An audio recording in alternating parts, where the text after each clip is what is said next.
Papa. Mahal naman ka kasi namin.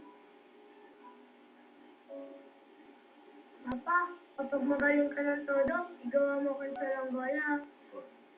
Ako po magpapagawa ng project. Wala akong alam dyan. Ang mahalaga, mag-aaral kayo mabuti. Mabuti din daw po ang laro, habang pinagbubuti ang pag-aaral. Saka kasali din daw ang pagbubuti pag-aaral ng project. Sana may hanap buhay ng papa ninyo para maikuha ko kayo ng tulong. Hindi na po kailangan, Papa.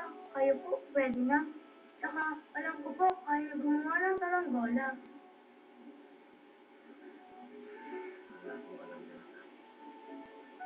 Wala akong mga mama.